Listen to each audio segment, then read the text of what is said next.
Ragazzi miei, allora, il mercato è finito e I don't care. Non mi interessa.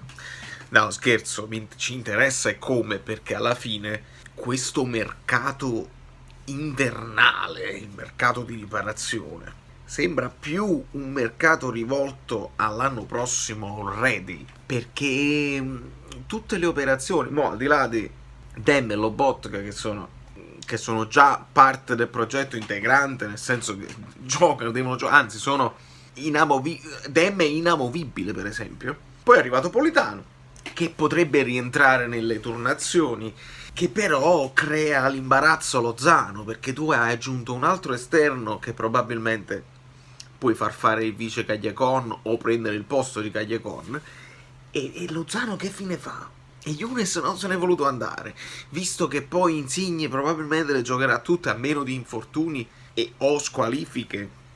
Lozano diventa la seconda scelta di Insigne, che però è capitano, che però adesso sta in fiducia. Diventa un poco complicata la situazione di Lozano e potremmo trovarci di fronte al più grande flop attualmente del Napoli, perché il giocatore più pagato della storia del Napoli che non trova spazio, che non... Purtroppo è stato pure sfortunato perché gli è capitata la stagione del cazzo, dove tutto andava male, dove non c'era, quello lo faceva giocare a punta centrale. Ho sentito gente, ma perché non lo reinventiamo a punta centrale? Non credo proprio che sia in grado di fare spalle alla porta, di fraseggiare.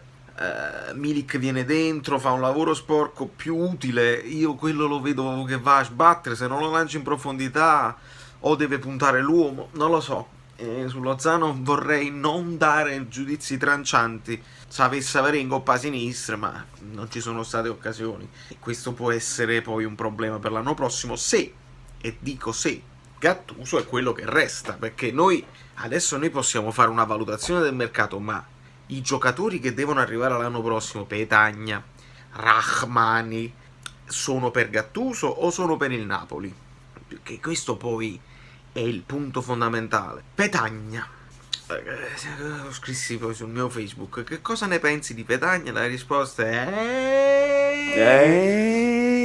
come mio padre nel video di Jackal. Perché non lo so, è l'uomo nero, è un uomo, è il mammone, è Shrek, è enorme. E sì, dicono tutti come difende lui la palla, spalle alla porta, non gliela levi mai. Vabbè, ma è il gioco che fa il Napoli questo attualmente?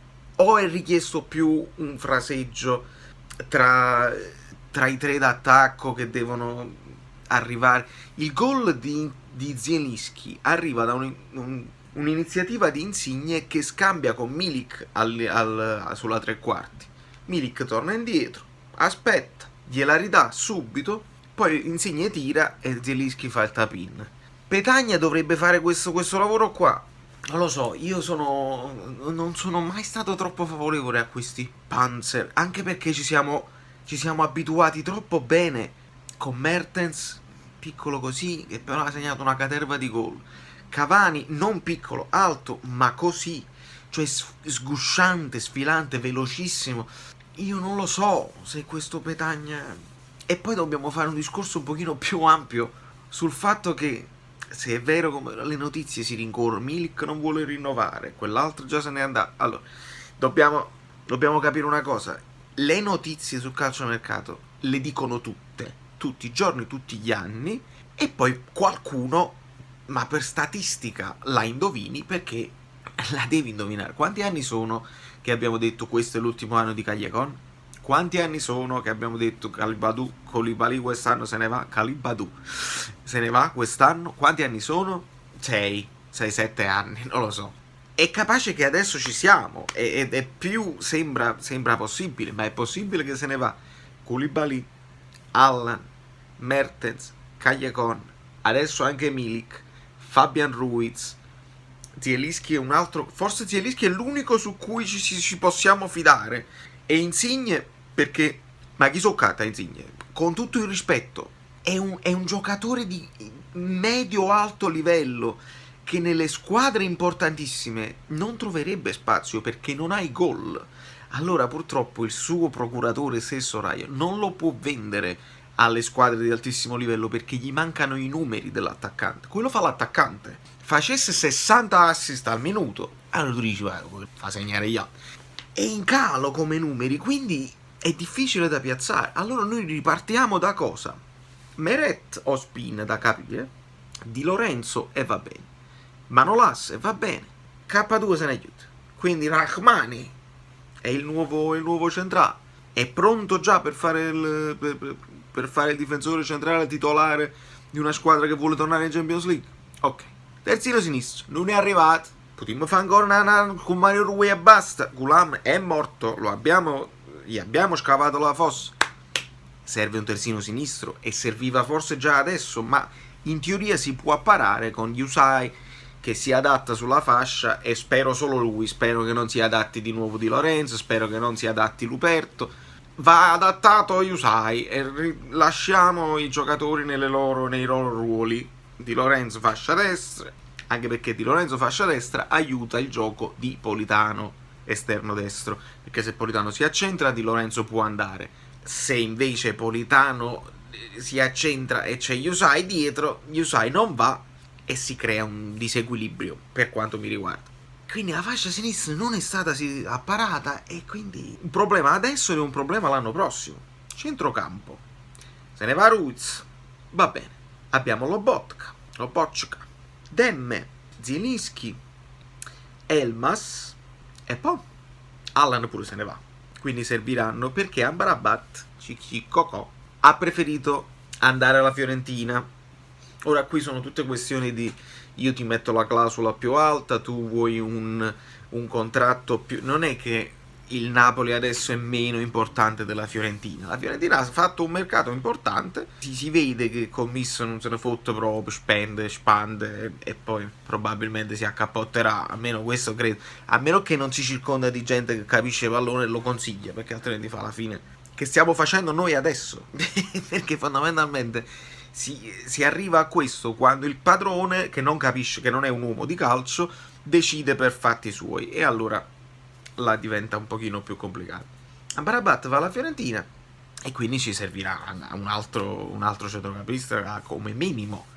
E in attacco possiamo mai stare con Milik e Petagna, Insigne, Lozano e Politano, e poi ne servirà un altro perché credo che Cagliagon vada via.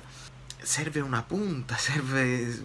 Younes non se n'è andato, insomma sto andando a ruota libera perché sto cercando di fare mente locale con tutte le cose. Io sono soddisfatto del fatto che il Napoli si cominci a muovere subito anche per l'anno prossimo. Questo significa che perlomeno iniziamo il ritiro con i giocatori, e assa fa Maron, perché uno dei problemi di quest'anno è stato anche questo, che tutti i giocatori nuovi sono arrivati tardi, un po' le coppe d'Africa, impegni vari, insomma il ritiro è stato fatto malissimo, è stato fatto con... stavo dicendo, è stato fatto con Zielinski centrale, ma chi lo Zielinski centrale è uguale alla fine, è stato fatto con Gaetano, adattato, insomma non può essere così, anche se tutte le squadre alla fine soffrono di questa cosa qua. Però almeno noi ci troviamo in vantaggio che i giocatori comprati adesso saranno già del Napoli, ed sono operazioni importanti anche per quando tu le incontri queste squadre. Non dico che Petagna non segnerà contro di noi, però è una cosa che abbiamo sempre detto della Juve, no? Se tiene tutti i giocatori del Sassuolo, si impegneranno al 100% per rompere i coglioni alla Juve? Non si sa.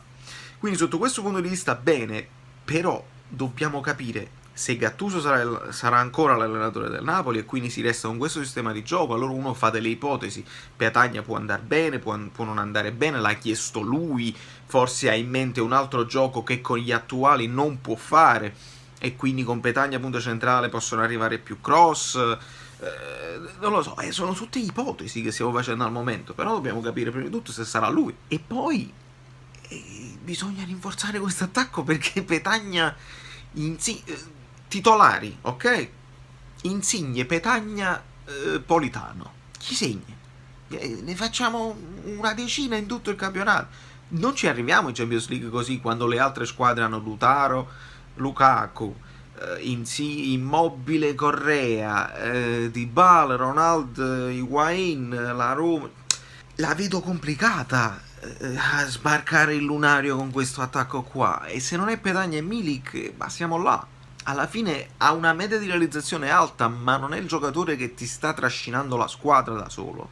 Quindi servirà un bel acquisto là. E non lo so. È il momento della rivoluzione, perché se ne andranno in molti, entreranno molti soldi, che in parte copriranno queste spese qua, che già sono state fatte, quindi non sono nemmeno più di tanto impressionato della spesa che sta facendo De Laurentiis. Ah, che è asciutto pazzo, padrone? No, perché già sa che con uno o due cessioni eccellenti hai recuperato tutti quanti i soldi e ti stai liberando anche di grossi ingaggi. Lo possiamo chiamare dimensionamento? Sì, sì, perché il Napoli si è parato la palla, non sei andato in Champions e devi soffrire un anno senza poter nemmeno puntare a certi giocatori, a meno che non sono innamorati di te, tipo Demme. Quindi è un po' lungo il discorso, e il calciomercato al calciomercato del Napoli invernale do un 7 per Demme già da solo. Vale 7 per me. Lobotka va visto, Politano va visto perché, ripeto, per me Politano è un insignuccio un po' più giovane, un po' più... prende più iniziative probabilmente nel dribbling, ma siamo lì. Se sei in forma Insigne diventa geniale, se sei in forma Politano prendi l'incrocio dei pali. Palotano l'hanno già chiamato, perché c'è un video dove si gira che prende palle in continuazione, quindi si adatterà benissimo al Napoli. Da New York credo che sia tutto, anche perché parliamo dell'aria fritta e sanno avere in campo. 7 perché ci siamo mossi, perché sono stati apparati almeno i buchi a centrocampo, non 8 perché non è arrivato il terzino, una punta poteva starci bene, ma la prendi tanto per prenderla. Mertens è rimasto, speriamo che si metta di buona lena e ritorni dall'infortunio convinto di voler battere il record e si alternerà con Milik. Questo deve essere fino alla fine della cosa e dobbiamo andare in Europa League perlomeno, perché non si può fare una stagione senza Europa, non esiste proprio. Iscrivetevi al canale, siete già in tanti, siete bellissimi, quindi è inutile nemmeno che ve lo dico. Un like, lasciate un like e scrivete tutti i vostri commenti, che io rispondo a tutti, quasi sempre con voglia e con simpatia.